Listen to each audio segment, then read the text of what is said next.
Hey, it's Marie Forleo, and you are watching Marie TV, the place to be to create a business and life you love. And I am so excited I can barely contain myself because today's guest is someone that I've admired for so long. He's impacted tens of millions of lives all around the world, and he's written an incredible new book, which we're going to talk about today. Tony Robbins is a best-selling author, entrepreneur, and philanthropist. For more than 37 years, millions of people have enjoyed the warmth, humor, and the transformational power of Mr. Robbins' business and personal development events. He's the nation's #1 life and business strategist.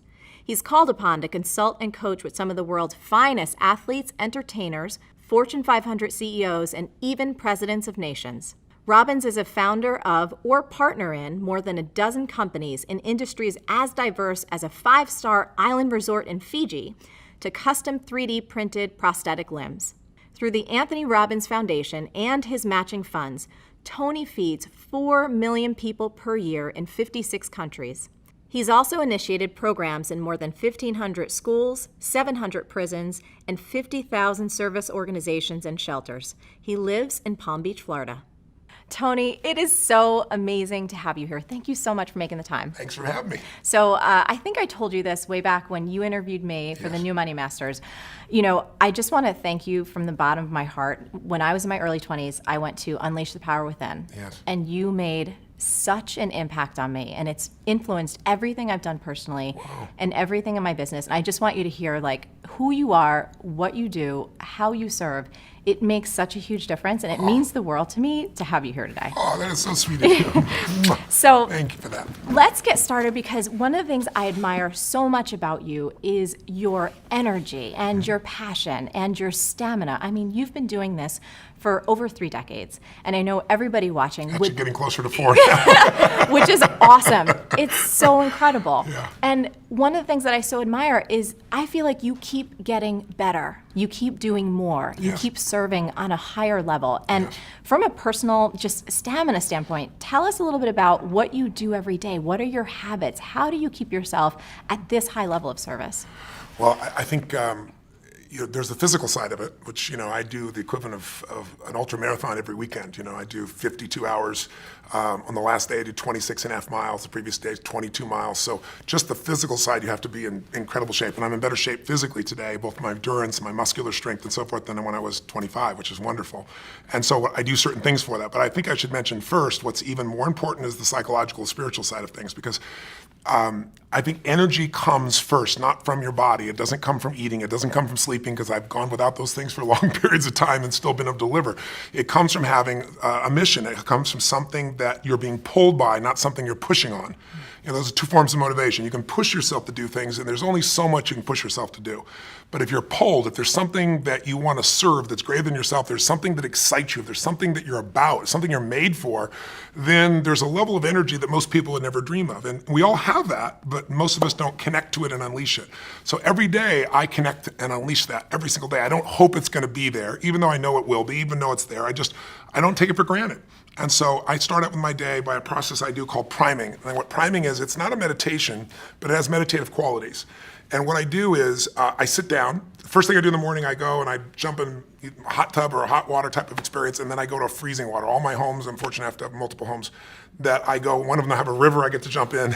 You've been there. Yeah. There are other places I have these cold plunges. And I do that to train my nervous system to go from 0 to 60 like that. Every muscle, every nerve in your body, every organ gets, when you hit 57-degree water, it hits. And so it's just my mental discipline. Then the second thing I do is I prime. And priming is I sit down and I do a minimum of 10 minutes, because my mindset is, if you don't have 10 minutes, you don't have a life. Right. So there's no excuse. So every day, sit down, and what do? I do 3.5 minutes where I do an explosive breathing pattern, a pattern that changes my biochemistry. And after I've done that, 30 of these intense breaths 3 times, I close my eyes and I'm kind of in an altered state, and I focus first for 3.5 minutes on just everything in my life, at least 3 things that I'm really, truly grateful for. And I don't do that in a hokey way. I don't do it in a mental way. I step into my body and feel it, and I make sure at least one of those things is something really simple. The wind against my skin, the look on my son's eyes or daughter's eyes, something that is just very fundamental, but I really I cultivate that feeling of gratitude, of appreciation for those feelings. And I do it for 3.5 minutes. Then I do 3.5 minutes where I do this process of focusing on healing, strengthening, and serving. And I start in a circle, starting with myself, and then I go through all the people in my life and associates, and I just send love to them. Again, it may sound corny, but to me, it's a part of what I'm here for, and it's a part of cultivating that energy, that healing and strength energy, and strengthening my passion, my appreciation, my insights, my capacity, my endurance. And then I do the last 3 minutes are what I call 3 to Thrive, which is what is it that I really want to make happen? And sometimes I do that over what I'm going to do for the next 6 months or month, and sometimes it's today. I shake it up. But I see and feel and own that those things are done. And that starts, pretty much my day between those two items. And, then I have my workouts and things that I do of that nature. Yeah. And how about eating wise? Has that changed for you a lot over the years? It's pretty simplistic. I'm very simple. I eat a salad and I have some protein. I have fish or I'll have turkey bacon. I don't eat red meat or chicken, but those are the things that I have usually in the morning, and my afternoon, evening meals are pretty simple as well. But before I met my wife, Sage, she's been the greatest gift of my life. When we first met, she's a phlebotomist and a nutritionist and acupuncturist, so I thought this is going to be the easiest thing in the world. And I'll never forget, we went out on this date and she had a wheatgrass juice, and I was like, wow, this is going to be so easy, man. This is awesome.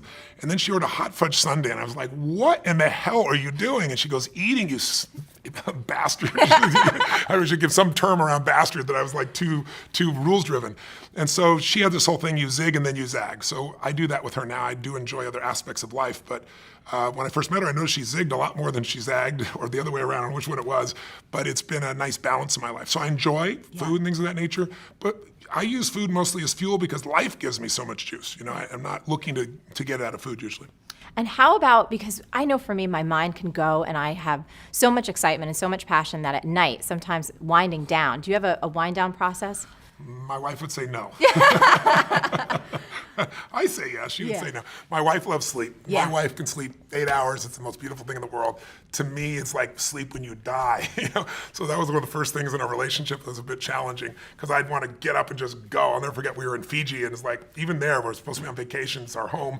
I'd jump up at 6 a.m, and she's like, where the hell are you going? I go, start my day, run up the mountain, do it. She goes, get in bed, I'll show you how to start your day. It's like, okay, now that's a better way to start my day. Totally. But now what I've done is I get in bed with her, because she's a lady. If you get up in the middle of the night, where are you going? China. Where do you think I'm going? It's 3 a.m. I'm going to the bathroom, So I've learned to get my work done in bed beside her, and then she goes to sleep. But I watch silly movies. I watch things to let my brain disappear. Reading does not slow me down, because then I start incorporating and using it. My mind goes crazy. I'm underlining everything. But I'll watch cartoon type movies like Family Guy or something to knock my brain out, quite frankly. Or I'll watch some silly series, I don't know. I'm thinking of now the different ones. What is it? Revenge or something of that nature. Something that my brain can just truly let go, and that's how I do it for the most part. Awesome. So, you've worked with presidents. You worked with people like Serena Williams and, one of the greatest investors in the world, Paul Tudor Jones. When you're called in to work with these incredible folks, how do you start to prepare yourself? Like, what are the questions that you ask to start to go in to serve at that level?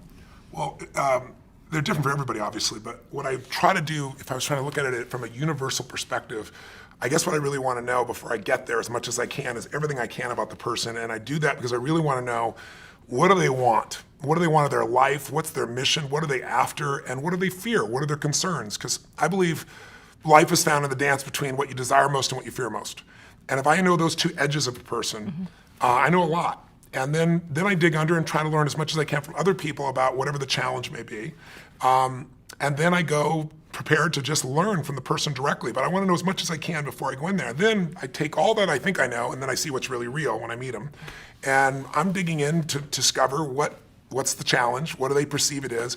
And usually, if I were to grossly generalize, if you're going to help somebody create a breakthrough, it all comes down to 3 areas. Either they've altered their strategy. We all have strategies, a specific way of succeeding, and sometimes we alter it, whether it be in sports or whether it be in finance or any other area. We forget something, we lose a little edge, we drop something out, and then it becomes a bad habit.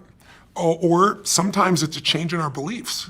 Like, you may have done something for decades and been really successful, but now, I know one gentleman who's a good friend of mine that, had 52 Academy Award nominations, and he said to me one day, he said, if I make one more freaking movie, I'll kill myself. He's just like, I don't want to make a movie, I don't want an Academy Award, I don't want any of these things, And it's just like he's satiated. And so sometimes when people get satiated, they lose their hunger, they shift their beliefs. And when you change a belief, you change your biochemistry. When you change your belief, you change the way you execute, you change everything. And we all develop stories. And sometimes stories are empowering and sometimes the mental stories are disempowering. So I'm listening for those, I'm digging for those. And then I also look at their state. Because you could do the same exact action from a place of being pissed off or from a place of playfulness, and the same action is not going to get you the same result. And so I'm looking for that quality of what's going on in them. And then I look and try to find out what it was like before. So with Paul Tudor Jones, I went back and I watched videos of him when he was at his best.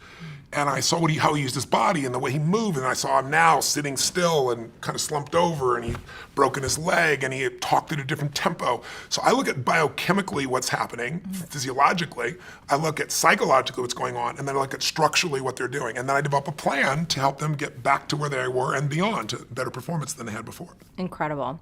The other thing that I was fascinated I wanted to ask you so bad, you probably accomplish more than most people do in, I don't even know a time frame. And of course, you get to talk with people who are at the highest level of their game. When it comes to productivity, what do top performers know that a lot of people just don't? What are we missing? Well, I think the best performers are focused on outcomes and not activities. If you try to manage your to-do list in the world we live in today, where most of us have multiple roles, we're trying to be a great business person, a great husband or wife, great father, great community member, or whatever, there's just so many roles, you can never get all your to-dos done. And what helped me in my life was I started at one point saying, I'm not gonna let myself fail every day. I'm not gonna pick a to-do list, and I'm not gonna not write a list so that I don't fail. I need to focus on what matters most. I needed to organize my life into categories where I say, these are the most important outcomes, and then I know why I'm gonna do it. If you know what you really want, the target, and you know why, you have the focus and you have the fuel, then how to get there, there's so many ways to get there. And then the most important thing I think that the most productive people do is we leverage what we do. We don't delegate.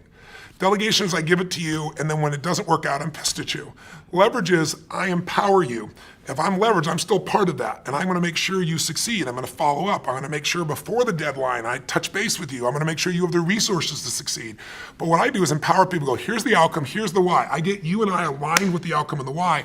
You figure out how you wanna do it. I'm open. You want brainstorm with me, I'll do it. You'll probably come up with better ideas than I do. And when you empower people to come up with their own how, and they know what and why, you can get the job done 100 times faster, especially if you get a group of people. I'm a big believer that early in my life, I thought I was such a smart person. I'm gonna solve all this stuff. Part of it was being responsible, and part of it is ego that we all have inside ourselves if we've succeeded to a certain extent. I said, this is bullshit. You know what? Instead of one person solving 12 problems, I want 12 people to solve one problem. And I developed that practice, and I began to find that people that many people thought weren't gonna contribute had insights nobody else had. And I really got it from Steve Wynn. Steve Wynn's a dear friend of mine, and he's rebuilt Las Vegas, one of those brilliant men I know, multi-billionaire. And Steve really learns the most from the bellmen, from the people that would never make it into the C-suite. He learns what customers are feeling, what they're experiencing, how to have an impact, what needs to be changed, because these people are on the front lines. So I'm a big believer that you need leverage. And if you're just starting out in business, I know a lot of people that will probably watching your shows are watching you because you're a successful businesswoman who's built your own entrepreneurship, you've done so many great things. I think in the very beginning, the hard thing is you think you can only do it yourself, and then there's only so many hours, and you've got kids and family and friends, and how do I do it all? The answer is you hire someone. You trade with someone. You trade them for 2 hours. That's what I did in the beginning. Because I'll never forget, I was just really young in my career, very in the early days, and I was running to get to the dry cleaners so I could get my only 2 suits. Because if I didn't get them, then the place closes, then I can't get on the plane, and running to the airport, sweating like crazy. I'm a sweater anyway. Right? It's like sweating like this, trying to get in the door, and it's like, what is wrong with this picture? I could be doing something that's so productive, and I'm standing in line at the dry cleaning place, and this is just nuts. And so I was really young, I was like 17, 18, 19, I don't know what it was. And I said, I'm gonna hire somebody. 2 hours a day, that's what I had to start with. And then it was 4 hours. And so my view is I don't do anything that someone else can do better, and I don't do anything that isn't the highest and best use of my time. Now, when I say that, that's gross generalization. There are things I still will do. But for the most part, by finding people and getting clear on outcomes and the why, what I call RPM, you gotta know the result, You got to know the purpose, and then you got to have a massive action plan. And the plan can change. But that RPM, the stronger the RPMs, the faster that car is going to move. And I try to do that not just through myself, but through other people. Beautiful. So last thing I want to talk about before we dive into the monster book, which I can't wait to get to, is this idea of slumps. I know a lot of times you're called in when someone's, either hit a plateau or they're having a tough time. So 2 questions. A lot of folks that write in, they'll ask me questions or they'll just comment on the blog and they find themselves in a tough spot. Maybe they've experienced a certain level of success and like you said with your friend, Peter, it's just like, I don't want this anymore. I don't know what I want next. Any common patterns or things that you can share about slumps and how we can support ourselves to get out of them? Well, most people hit plateaus, and the most important thing when you hit a plateau is not to be pissed off and stressed out about it because stress won't make it better. It's also not to take it lightly and go, oh my God, this doesn't matter. It's that delicate balance where you say, okay, how do I get from where I am to where I really want to be? And if you don't put the emotional charge on it, it's easier, but that's easier to say and harder to do. The pattern I see in slumps, whether it be an athlete or a financial trader or an actor or any of that nature, is number one thing that causes a slump usually is you get too comfortable. When you start doing something and you're really successful, a lot of people lose their hunger. And if you ask me, what is the single most important element of any human being that separates their level of success from the rest of the world? It's hunger. It isn't intelligence, as valuable as that is. There are people that are incredibly intelligent, can't fight their way up a paper bag. You show me somebody who's not only hungry but doesn't lose their hunger, they will dominate everything. And you see that in the greatest sports stars, the greatest entertainers, the ones that they're insatiable. And because of that, you like being around them because there's this energy about them, this passion about them, and very few people maintain that. And you lose your hunger, you go into a slump. You get overconfident. Another pattern that happens that gives people a slump is when something changes in their world that they're not prepared for. Like, I've been doing this forever and oh my God, my relationship's messed up. Or, I've been working hard on being a lawyer and now my wife's upset, her husband's upset with me. What do I got to do here? And what it does is it throws people off their rhythm. And so I try to figure out what's happening in their environment and show them how they can win in both categories simultaneously. A third one is when people do something where they get mad at themselves, kind of like a Tiger Woods, and then he's got all the skill in the world, nothing changed in his skill, but for that year and a half or whatever it was, he was beating himself up, and in that state, it's kind of a self-sabotage. And so depending on what form I find, I enter in and make the changes, and there are almost always changes again in the psychology of that person, the emotion of that person, because we have these great minds. Everybody's got a great mind, or at least available great mind. But we're emotional creatures. And we forget that because we live in a society that tries to value thought much more than emotion because emotion is scary for us. Emotion can come really fast. And so some people try to avoid it at all costs. Other people are overwhelmed by it. My view is that emotional intelligence is a wonderful thing, but I much prefer emotional fitness. Intelligence is a capability. Fitness is a state of readiness. And what I do is I train myself to always be ready, and that makes you execute. And I think too many people settle for, I know this, as opposed to I'm doing this. And I try to train myself and others to be in that state of readiness all the time, because that's where life is really fulfilled at the highest level, I think. I do too, agree 100%. So let's move on to this monster book, which it is a monster in the best way. It's the most beautiful thing. So do we have a copy that we can kind of bring in? I just want to hold this thing up because it is so awesome. So Tony, I got the galley from your team, which it's like, all right, y'all, you're seeing it right here. We're going to talk about this now. I truly believe in my heart of hearts that every human being needs to get this book. They need to read it for their family, for their friends, and most importantly, the last couple chapters about service. I was in tears. I loved every bit of it. My copy is highlighted cover to cover. I've already taken action on a lot that's in the book. Yes. This is your first book in 20 years. Yes. Why this topic? Why now? And what makes it different than all the other money books that are out there? Well, one reason I haven't read a book is I hate writing. Just being honest. I'm on a plane about every 4 or 5 days. I go to 15 countries. I see 250,000 people a year. I love the live event. I love the spontaneity. You get to do something new constantly. You get to see what's really going on with a human being. And writing is an isolated, by yourself process that God bless the people that do that stuff. But I got pushed over the edge because there's only a few subjects in life that really affect the quality of your life, right? There's your body. There's clearly your relationships, your emotions, and money is one of those places. And I've shared with people a lot about this, and I grew up with in a very tough environment financially. We had no money. There were times, our car was repossessed. There were times we had no food. So, and it didn't last, but it was one of those places where you had that uncertainty all the time. And so when 2008 happened, That's what pushed me over the edge. Because when I started seeing so many people losing their homes, losing half of what they saved for their whole life, and then I kept thinking, well, the government's going to do something because this is a raw, horrific situation that's been brought about by a small number of people. By 2010, when nothing had been done, I was mad, and I was reading every article, I was watching every documentary, and the final one that just pushed me over the edge was called Inside Job. I don't know if you saw it, but I have it ordered on Netflix. okay, yes, yeah. It's Academy Award, won the Academy Award. Matt Damon did the voiceover, but what's amazing is they systematically showed who specifically virtually destroyed the world economy, and then showed that the punishment they got is not only all of us bailing them out, but they were put in charge of turning the economy back around and giving more money to this one again. So at the end of this film, you understand what happened, but you have one or two emotional responses depending upon your personality. Either you want to kill somebody, you're so angry, or you're depressed because there wasn't one solution to the whole thing. It's a beautiful documentary, but not one solution. I'm a solution guy, so I was like, something's got to be done. I know I'm not the only solution, but I have a unique gift. I have access. Because most people don't know, they think of me the motivational, positive thinking guy. That's never what I've been. I've been a strategist my whole life, and Paul Tudor Jones, one of the top 10 traders in the history of the world, has been my client for 21 years. Literally every single day, he emails me, I measure him a variety of things, I see him face to face. I've been with him side by side in the tech crash in 2000, in 9/11, when he went through the subprime crisis, 2008, fall in gold, and he's made money every single year for 21 years. And even beyond me, his firm has made money for 28 years. So it isn't just me, it's Paul. And I've learned from him so much over those decades. And I just thought, if I didn't just interview him, what if I interviewed 50 of the most brilliant financial minds that in the history of the world that are alive today? Let me interview them. Let me find out, can the average person really still win?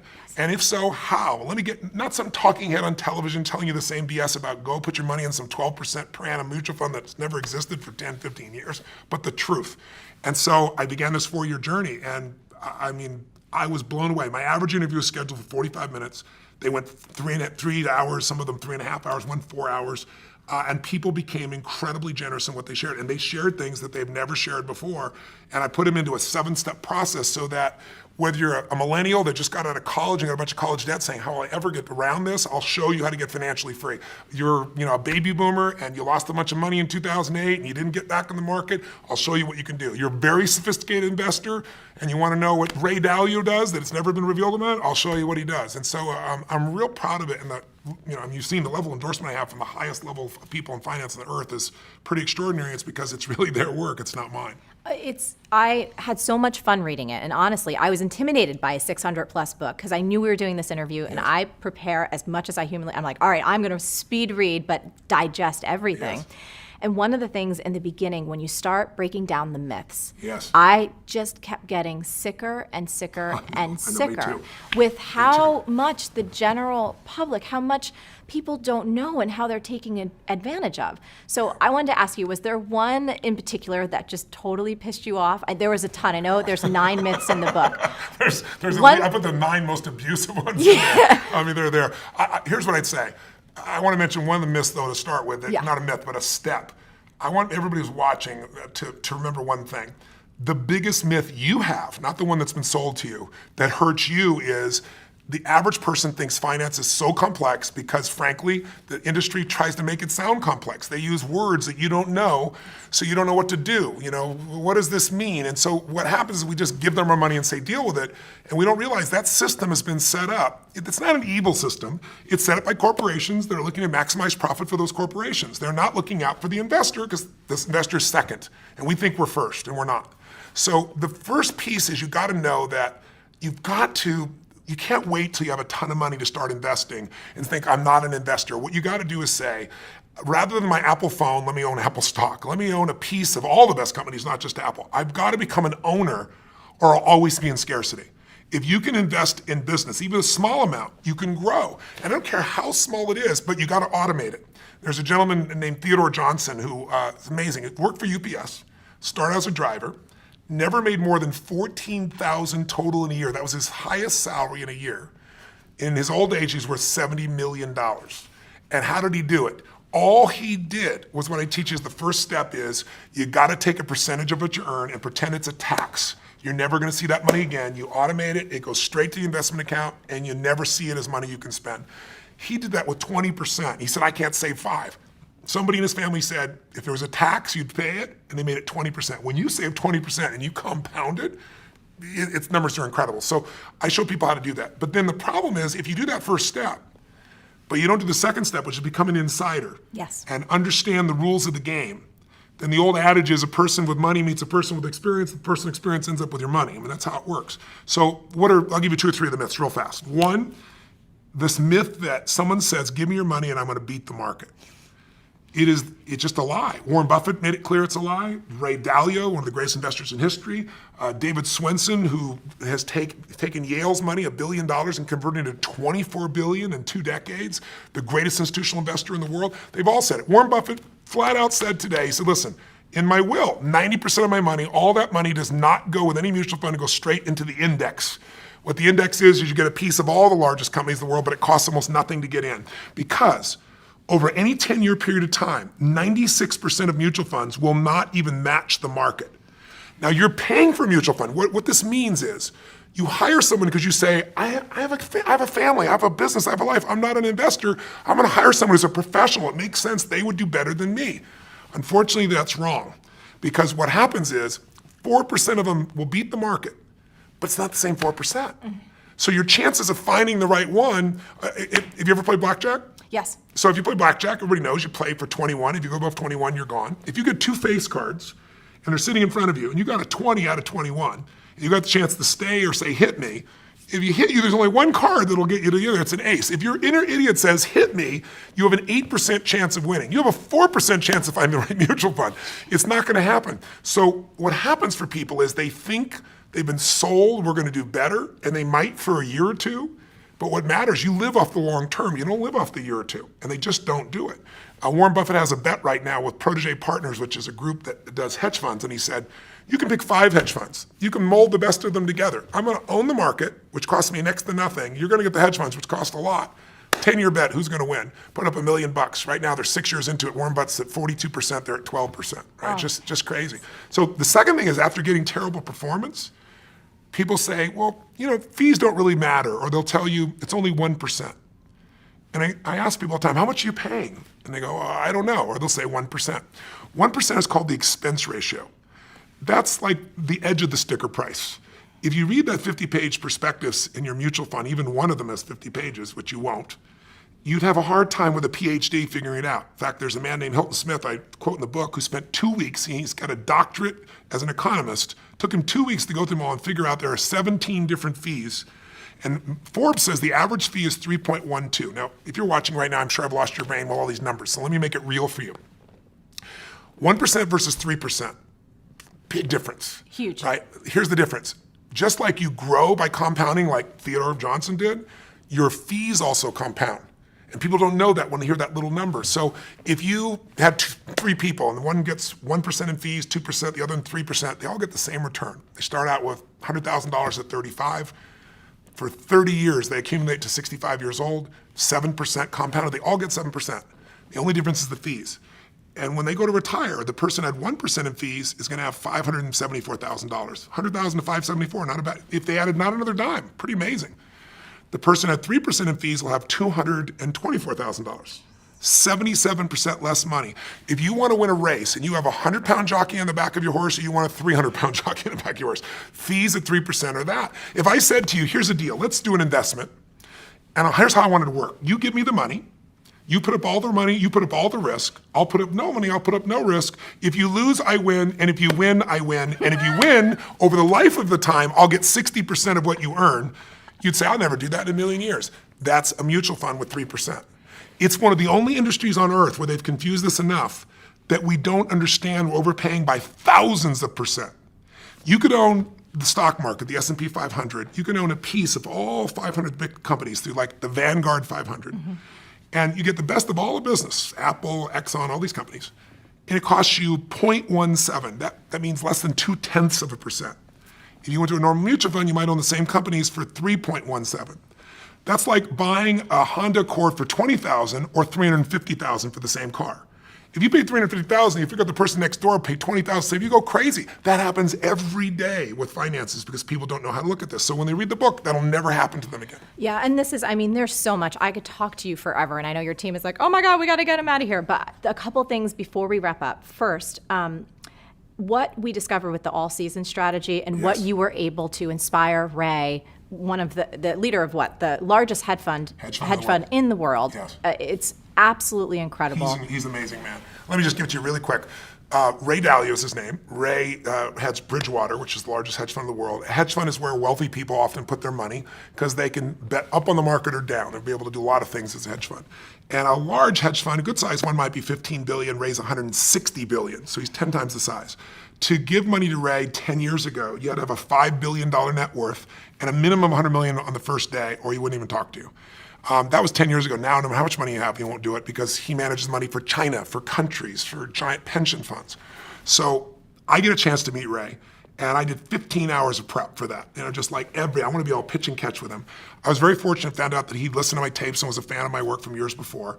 And so our 45 minutes went close to that 3-hour mark again. And at the end, I said to him, went back and forth, and he really enjoyed it, and I enjoyed it, obviously, learned so much. I said, Ray, I asked this to all these people, if you could never give any of your money to your children, and all you could give them was be a strategy, a plan, a portfolio that they could not only succeed with, but they wouldn't have all that ups and downs that make people get out of the market and lose. I said, what would it be? And he said, my all-weather portfolio. I've already designed it. All my money's in it. My kids' money, all the money that I have for contribution to society is in it. And he said, because I know I'm not going to be here forever, and I need something that's going to work in any market. And he said, I've worked it all the way back to 1925. I've tested it, and it makes money. And he said, I did it for myself for years, and now I do it for my clients. I said, explain it to me. So he explained it to me, and I'd done my homework. I knew a lot about it already. But at the end, I said, okay, Ray, you've really explained this. Brilliant. You're showing me why in 2008, people that had half their money in stocks and they thought they were safe, half their money in bonds, like everybody tells you, a balanced portfolio, they both lost money. He explained why. He explained how you could avoid that. But I said, Ray, you told me everything but the percentages. So it's like, bake this perfect chocolate cake. And he says, bring some chocolate, bring some sugar, use some dairy products, but you're not telling me the amounts. I said, he goes, Tony, that's my secret sauce. And they give me the whole 5 billion, 100 million. I go, I know, but you said you haven't taken money in 10 years. You're not going to take any money. The average person can't do it on their own. Help the average guy out. And I was teasing him, pushing him. And he goes, well, it's complex. I said, but I'll simplify it. He goes, well, there's leverage. I said, design one without leverage. The average person can do 15 minutes a year. And he goes, well, it wouldn't be perfect. I said, your idea of not perfect will be better than anybody else on earth. Totally. So he sits there and he starts scratching this thing out for me. And I'm like feeling this vibration in my body. It was just incredible. At the end, it was incredibly generous. We went and tested it, back tested it. So it means you compare it year by year what it did. In reality, not hoping what it'd do, but back testing something for a year or 2 years or 5 years, one thing. We back tested it 75 years, the worst and the most volatile times in our history. And interestingly enough, it's right, 85% of the time it made money. And the few times it didn't, the average loss was 1.6%. The largest loss in 75 years was less than 4%, minus 3.5. And that was 2008 when the market from top to bottom was down 51%. And that's the most of the loss in 75 years, and the average return is just under 10%. And this is something, a bunch of my friends were like, bake this into a business, dude. This is like incredible. And I was like, you know what? I'd love to do that, but this was given in the spirit of free to anybody. Yes. So it's there. Somebody can go to the library and get my book and they can just copy the thing down. But it's available to any human being and anybody can put it there. Now, that's not the only strategy there. I have David Swenson's strategies. I have all the best. Tons. But his strategy is the smoothest ride. Because the biggest challenge, if you look at the last 30 years or 20 years, 1993 to 2003, the average investor in mutual funds, well, the market did 9.2% per year, really nice, on average. The average mutual fund investor did 2.5%, and that's before taxes. You're going to double your money every 36 years doing something like that. It's just, it's not going to happen. You get killed. Okay, as we wrap, so you're not earning a dime off of this book.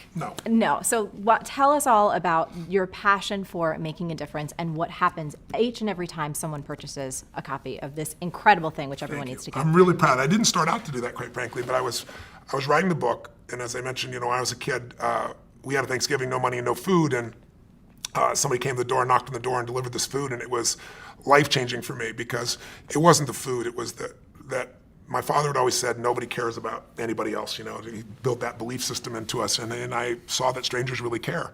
And so I swore someday I'd do something to give back. So I was 17, I had 2 families, and the next year, 4 families, and the next 8. I didn't tell anybody, but after the 3rd, 4th year, I was like, I could use some help.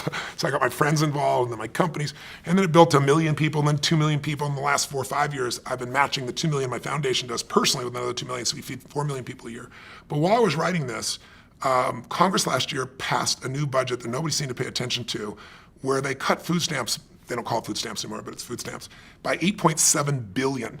It basically limited 2 million people from having food. And so I work with all these nonprofit organizations that are already struggling, and it just made me crazy. And I thought, okay, what if I'm working my ass up in this book, but you know what? I could donate all the profits of this book, not a percentage. And then I thought, what if I donate all in advance? Whether I make money in the book doesn't matter. I'm going to do it in advance. How many people could I feed? And it was 10 million. And I was like, wow, that excited me. And it just grew a life of its own. As time went by, I started thinking, how could I really get people's attention about it? And so I finally decided that I'm going to feed 50 million. I'm writing the check actually next week. Personally, I'm going to feed 50 million people up front. And in addition to that, I'm working with Feeding America. They're the best hunger relief organization in the United States. And they're going to partner with me to get matching funds so we can feed 100 million people. And it's just exciting. I've fed 42 million people in my life. I'm going to feed more people this year. And so for anybody who gets a book, you know, if I sell 1 million books, 50 meals for every person that's there. If I sell 100 books, it'll be 500,000 meals for there. But it doesn't matter. I've done it up front. And I'm not doing it because I'm a good guy. I'm just paying it forward. People forget what a little bit of caring can do for, you know, to inspire or to move somebody. And I don't even know to this day who fed my family that day. But if they're out there, if they're still alive, I hope they see and hear the story and know what's going on. My guess is they passed because I've shared the story many times and no one's volunteered to share what it is. But that person made a giant difference. It wasn't just feeding, it was caring. And that's what I think changes people's lives. I think that's the thing that I so admire about you. I've been to so many of your events. I will continue to be a supporter, a fan, a friend. Thank you. I think you're one of the most incredible human beings in the world, and your heart and your soul shows through in everything that you do. Thank you. Thank you You're very sweet. so much for being here. And for everybody, you have got to get your hands on this book. We're going to have links below. We're going to be tweeting and sharing about it. It will change your life, the life of your family. And like I said at the end, there's a beautiful piece about why it's so important for all of us to make a difference. Tony, thank you so much. I love you. I think you're great. So beautiful to see you again. Thank you. Thank you. Now, Tony and I would love to hear from you. What's the single biggest insight that you're taking away from today's episode? And more importantly, what's the biggest action you're going to take as a result of all of this goodness? Now, as always, the best conversations happen after the episode over at marieforleo.com, so go there and leave a comment now. Did you like this video? If so, subscribe to our channel, and I would be so appreciative, especially for this one, if you shared it with all your friends. And if you want even more awesome resources to create a business and life that you love, plus some personal insights from me that I only get to talk about in email, come on over to marieforleo.com and make sure you sign up for email updates. Stay on your game and keep going for your dreams, because the world really needs that special gift that only you have. Thank you so much for watching, and I'll catch you next time on Marie TV. Can I get a what? Can I get a whoop whoop? You're getting Thank you, thumbs up. sweetheart. I appreciate that. I'm starting to feel better about myself already.